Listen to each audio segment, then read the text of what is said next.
ask you a couple of rapid fires before I just see if I take some questions from the audience. So just maybe one word answer. Would you also consider investing in US equities?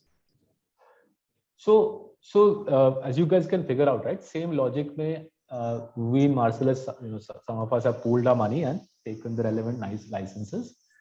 And same logic को use करते हुए हमने वहाँ के monopolies में लिया है. Because I grew up abroad till I spent the bulk of my life abroad because my parents migrated when I was very young.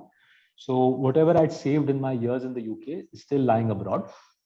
And there are several of us in Marcellus who migrated to India over the last 14 years or so. So those of us who have money saved abroad from our 17, 18 year stints of growing up in the UK or US have used that money to do exactly the same thing with US monopolies or European monopolies. Right? Europe में भी monopolies है, US में भी है.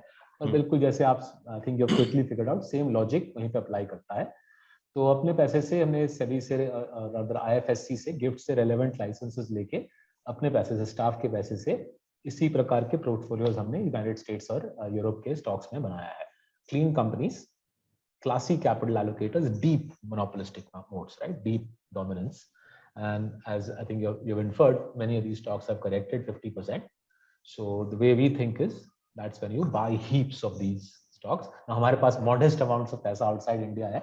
The years I lived abroad, I was still very young, and whatever little I saved up abroad, a lot of it went to buying this flat that I live in. So I wish I had more money abroad, but जितना छोटा मोटा है उसको हमने इसी प्रक्रिया में several of our colleagues have invested.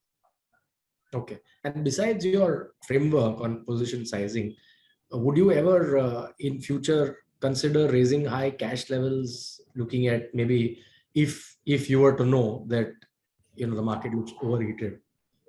That I think is unlikely to be the case. I'll tell you why. So the intrinsic value of these companies we've discussed, Amar.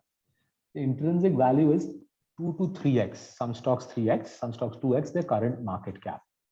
Right? The Indian stock market has no real appreciation of the fair value of, say, a Titan. Neither does the stock market have a clear understanding of what Titan is doing, nor a fair appreciation of what Titan does. So unless Titan or our entire portfolio, in broad terms, unless our entire portfolio doubles in 12 months, which means it gets very close to intrinsic value for almost all the stocks, it's difficult to envisage a scenario where we sit on cash. The country is changing. We discussed the black money aspect. We discussed the financialization of wealth aspect, which I think is why so many people on a weekday evening are listening to this. The country is changing in a way which is very conducive for the sorts of companies we have invested in. Their rivals are falling by the wayside.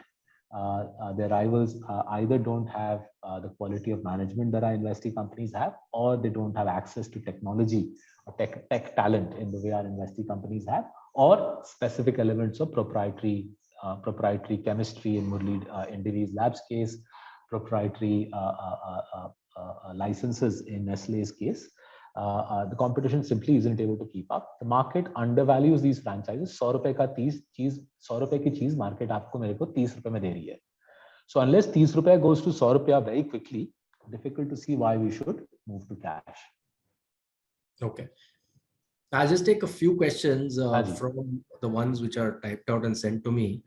Some interesting ones.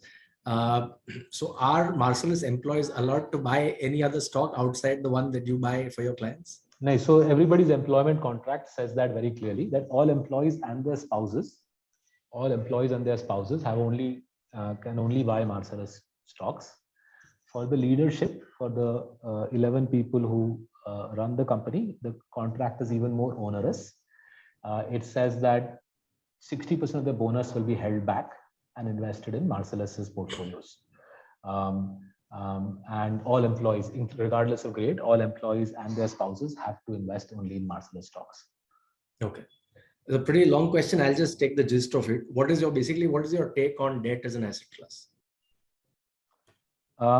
I think G-Secs makes sense as a safe harbor asset. So for example, my wife and I, the way we have structured our finances is 4 साल का cost of living we put in a safe harbor. Safe harbor means उसमें risk नहीं लेना है. उसमें return की भी कोई उम्मीद नहीं रखते. That 4 साल का safe harbor is simply something we turn to in case something happens, some exigency takes place, which makes it difficult for me to earn a living. तो वो जो safe harbor है, we put it in FDs, but hey, I think it's equally valid to put that in government bonds. Right? But beyond government bonds and beyond doing FDs with reputed banks, I don't see a role for corporate debt. The returns on corporate debt are abysmal in our country. Even for the bluest of blue chips, I don't think the returns on corporate debt give us commensurate reward for the risk that we are undertaking. So debt I see in India as a safe harbor. I don't try to make money from debt. I neither have the skill set nor the inclination. And around 4 years of living expenses, my wife and I have put in safe harbor assets, which in that context we could consider GSECs. Okay. There's another question here. I can read financial reports, but how does a relatively new and young investor go about finding the next FODLer independently? So again, हमारे website पे we give everything away free of charge on our website, right? So once again, I'll just quickly show you our website. So if you go to our website, everything is free of charge. So all our newsletters are available by product. All our newsletters are available.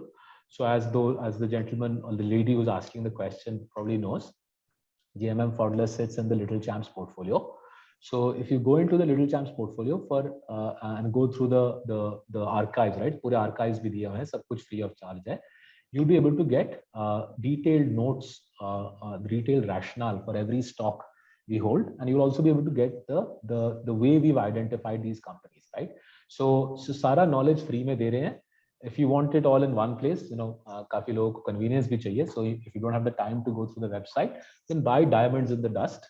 In Diamonds in the Dust, we've explained how we identify the FODLers of the world. So Diamonds in the Dust, we've both explained to you how we identify a Titan or a Disease Lab, larger companies, and also how we identify the Little Champs, the FODLers and the alkyl amines of the world. Okay. And the last one, I think, very short answer, possibly because I think it's about 640. How do you see the pharma sector and which is the best bet to buy there? So we only have divis. बाकी कोई pharma company के पास कोई comparative advantage नहीं है India में. These guys make सस्ता दवाई and they go to the doorsteps of Glaxo and Pfizer and try to sell it.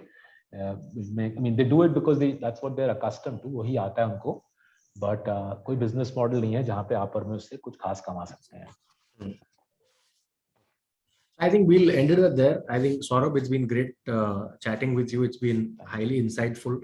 Like I said, we've already been following your interviews, but this session has just given us just that much little more to learn and know about your style and also generally about investing in the stock market.